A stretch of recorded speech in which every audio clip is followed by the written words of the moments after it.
My name is Donald Pearman. I'm Associate Director for the Academic Support and Career Development Unit here at the University of Maryland's Athletics Department. And what year were you born in, Mr. Pearman? 1952. Okay, and where? In the...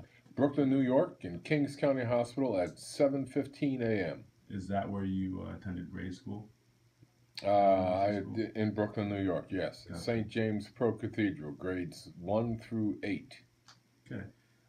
Do you remember the book 1984 by any chance? Yes, I had to read that in high school. Got you. No. Yes, I did. I had to read that in high school. In high school, yes. Okay. How did that book change people's views of America and the government at the time? It didn't. At least not from my point of view, because it covered things that were improbable from our perspective at the time it came out. It was just predictions of things, and oftentimes they were pretty far-fetched things. So it was something we had to read, and it was a glimpse. Our teachers at the time thought it provided a glimpse into the future. So we read it because we were told to. But, as the years passed, and then almost a decade after I had the thought, this is 1984, okay. Like Prince's Party Like It's 1999. Well, it was 1999, and things were completely different, and people dressed differently. Mm-hmm. So you were in high school when you read 1984. Yeah. It wasn't actually 1984 until you were. Because it was a future world. Okay. Kind of a novel. So how old were you in 1985 or 84, if you don't mind me asking? In 1984, I graduated. High school in 1970. 1970 was my freshman year in college.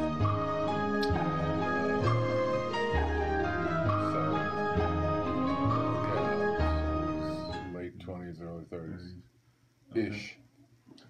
So in 1985, obviously, we've got text messaging and cell phones today. How would you communicate in 1985? Telephone. And if you didn't have access to a phone in your home or your apartment, then you had a pocket full of change, and you actually put money into the telephone and you made a call. Communication wasn't instant the way it is now. Mm-hmm. Nowadays, people will sooner send a text than pick a phone up. I'm guilty of that too because it's convenient, Mm-hmm. But the way people communicated back then was, you would yell out the window, you would pick the phone up or something like that, So you had to remember a lot of phone numbers back then. then. Sure. Had memorized them. People had little black books if you were a single guy. Okay. Little black books with girls' numbers in them. Yeah. And those things were like gold. If you lost your little black book, you were in trouble. Were upset. Oh yeah. Got you. So are there any specific movies or songs that you remember from that year? No. Big time. Because by that time I had acquired quite a bit of experiences in movies, and as I had looked, I just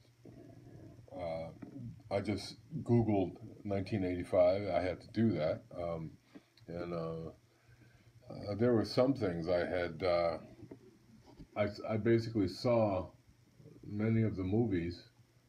I saw Rocky.